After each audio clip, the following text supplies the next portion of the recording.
पीयूष, आपको क्या लग रहा है ये जो लास्ट मिनट में जिस तरीके से नरेंद्र मोदी बजरंगबली की बात कर रहे हैं, और आज तो यहां तक हद हो गई कि सोनिया गांधी के ऊपर ये आरोप भी लगा दिया कि आप कर्नाटक को देश से अलग हटने की बात कर रहे हैं, इलेक्शन कमीशन तक चले गए हैं। ये सारे मुद्दे जो, जब आप इस तरीके के मुद्दे उठाते हैं तो इसका क्या मतलब निकाला जाए? क्या बीजेपी को कर्नाटक के अंदर अपनी सरकार के अचीवमेंट पे भरोसा नहीं है? क्या जो बार बार कहते हैं कि डबल इंजन की सरकार है लेकिन उसकी उपलब्धियों की ऊपर चर्चा नहीं हो रही है? तो ये जो धार्मिक मुद्दों को उठाने की कोशिश प्रधानमंत्री की तरफ से खुद हुई है, उसका क्या अर्थ निकाला जाए? आपका क्या सेंस है? जी असुद जी, पहले तो मेरा ऑब्जर्वेशन तो यही है कि अभी जैसे नीलू जी ने बताया कि यहाँ पे हैवी इनकम्बेंसी है, लेकिन specially among poors and lower middle class उनमें बहुत है, लाइक उनमें बहुत स्ट्रॉन्ग अंडर करंट है कांग्रेस को लेके। और उसके भी मेजर रीजन है, अगर हम ग्राउंड पे जाते हैं तो जैसे एक सर्वे हुआ था अभी सीएसडीएस की तरफ, और हमने भी एक सर्वे रन किया था कि यहाँ पे पॉपुलर सीएम का फेस 44% हमें सीधे को मिला था, जबकि सिर्फ 25% पीपल सेड कि बोम्मई का। तो in fact like almost 35% from BJP they said कि हम अपने कॉन्स्टिट्यूएंसी में तो बीजेपी को वोट करेंगे, बट हमें सीएम सिद्धरामैया चाहिए। और दूसरा उनका एक तो था कि अन्ना भाग्य स्कीम चलाते थे यहाँ पे वो, जिसमें वो 10 केजी राइस देते थे, जबकि जब बीजेपी की सरकार आई तो वो 2 केजी हो गया। तो कोविड के टाइम पे भी उनको बहुत इशू हुआ। तो ये पुअर पीपल के अंदर बहुत ज्यादा, मतलब गरीब जो तबका है उसमें बहुत ज्यादा एंटी इनकम्बेंसी है बीजेपी को लेके। तो ये एक तो इसलिए हमारा जैसा है कि जो बीजेपी ने जो कैंपेन चलाया या फिर जो भी पोलराइजेशन का जो बजरंग दल का हुआ, उन सब में हमारे के लोग लगभग 1 महीने पहले ही अपना माइंड सेट कर चुके थे किसको वोट करना है। ये हमारा ऑब्जर्वेशन है। क्योंकि मैं इसके लिए एक छोटा सा दूंगा कि जब ये बजरंग दल वाला इशू है, कांग्रेस ने अपने मैनिफेस्टो में डाला कि जब वो गवर्नमेंट बनाएंगे तो बजरंग दल को वो करेंगे, तो बीजेपी ने उसको काफी उठाया। इनफैक्ट मैं आपको ग्राउंड पे बताता हूँ कि जो बीजेपी के जो लीडर्स है उन्होंने बीजेपी के जो लीडर्स है उन्होंने अपने कार्यकर्ताओं के घर पे पोस्टर्स लगाए हैं कि यहाँ पे बजरंग बली रहते हैं, कांग्रेस के वर्कर्स अलाउड नहीं है। तो ये भी वहां पे उन्होंने ऐसा कैंपेन चलाया पूरा पोलराइजेशन करने के लिए। तो उसमें हमें ये देखने को मिला कि जब हमने जो हमारा अब तक जितना भी सर्वे हुआ था, वी कलेक्टेड अराउंड 40-45,000 सैंपल्स जो थे, उसमें हमने 30% से फिर से रैंडमली रन किया कि क्या वो इस मुद्दे के बाद अपना वोट चेंज कर रहे हैं, प्रेफरेंस चेंज कर रहे हैं। एंड आप बिलीव नहीं करेंगे, सिर्फ 1% people actually change, like they said कि हाँ चेंज कर रहे हैं। लेकिन उनका भी ये कहना था कि हम सिर्फ ये मुद्दा नहीं है कि बजरंग दल वाले, उसमें तो हार्डली 0.4% ही लोग बोले कि हाँ इसके कारण हम चेंज कर रहे हैं। बाकी तो था कि चलो लोकल कैंडिडेट है, उसको टिकट नहीं मिला, हमारे पर्सन जो हमारे कास्ट के थे उनको नहीं मिला। तो बाकी बजरंग दल वाला हो या फिर बाकी इनके जो भी जो पोलराइजेशन करने वाले थे, वो कोई भी यहाँ पे काम नहीं किए। इनफैक्ट जो हमारा था, जैसे मतलब जो बीजेपी जो मोदी जी है, वो पिछले 8 दिनों से उन्होंने कम से कम 22 रैलीज की है, उसका भी हमें इतना इम्पैक्ट नहीं मिला। थोड़ा रिसेंसी इफेक्ट था कि अगर आप उस एरिया में जाएंगे और जस्ट रैली हुई है तो एक दो दिन उसका थोड़ा इफेक्ट रह रहा था। फिर पीपल विल बैक, लाइक जो उनका पुराना जो उनका माइंडसेट था वो वापस वहीं पहुंच गया। लेकिन उनको अगर उनके माइंड में अगर जेडीएस है तो जेडीएस को वोट करेंगे, अगर कांग्रेस है तो कांग्रेस को, या अगर बीजेपी है तो फिर बीजेपी को वोट करेंगे।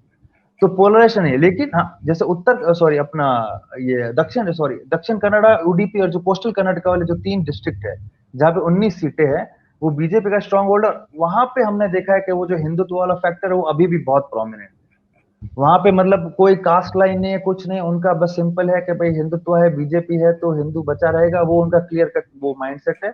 वो अभी भी हमें लग रहा है कि वो अभी भी बीजेपी उसमें काफी है। लेकिन हाँ ये है कि जैसे पिछली बार बीजेपी 19 में से 17 सीट जीती थी और कांग्रेस सिर्फ 2 सीट जीती थी।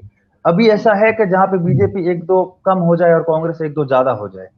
और वो भी, और दूसरा यहाँ पे सबसे बड़ा एक और इम्पोर्टेंट फैक्टर है लोकल कैंडिडेट। लोकल कैंडिडेट बहुत इंपॉर्टेंट है। State wise anyways fine, but local candidate बहुत इंपॉर्टेंट। यहाँ पे एमएलए, खासकर रूरल पार्ट्स में जो ग्रामीण इलाका है वहां पे एमएलए बहुत मैटर करता है, एमएलए।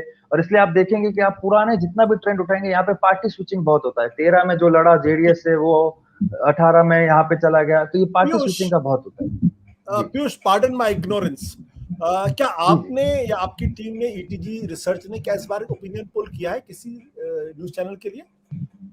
जी नहीं सर, हमने इस बार ओपिनियन पोल नहीं अपना पब्लिश किया था। कितनी कॉन्स्टिट्यूएंसी में आप और आपकी टीम इस बार घूमी है? हमने सर सारा कवर किया, 224 सारी कॉन्स्टिट्यूंसीज कवर की। 224 सारा कवर किया।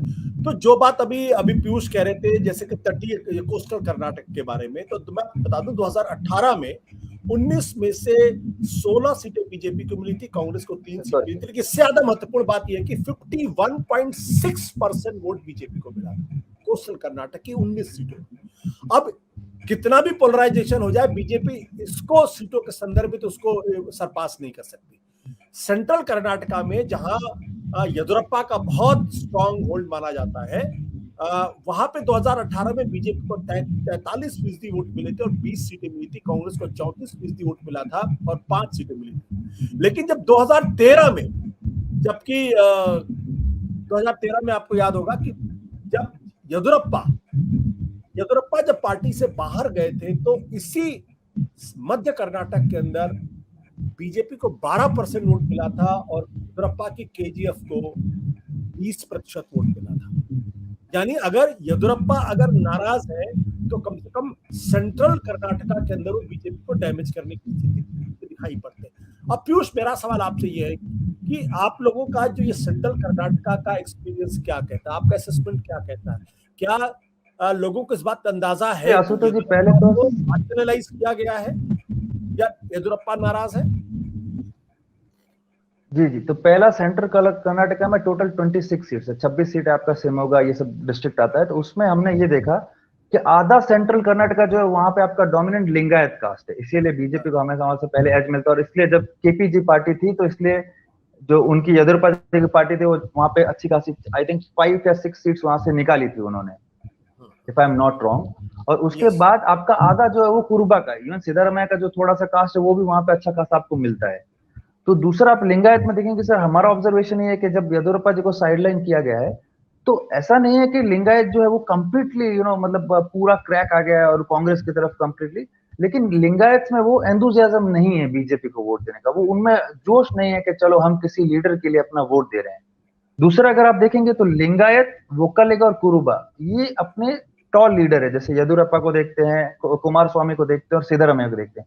अदर देन बाकी जो भी कास्ट है वो अपने लोकल फैक्टर्स को ही देख के वोट करती है। तो इसलिए ओवरऑल हम अगर पूरे कर्नाटक को देखें या फिर सिर्फ सेंट्रल को, तो लिंगायत जो है वो ऑब्वियसली मतलब येदियुरप्पा जी को साइड किया गया है तो उसका इफेक्ट बहुत ज्यादा पड़ेगा। मतलब या तो वो वोट के लिए टर्न आउट नहीं करेंगे, ऐसा हो सकता है कि मतलब वोट ही ना डालने जाए क्योंकि उनके लिए मतलब कुछ ऐसा है ही नहीं।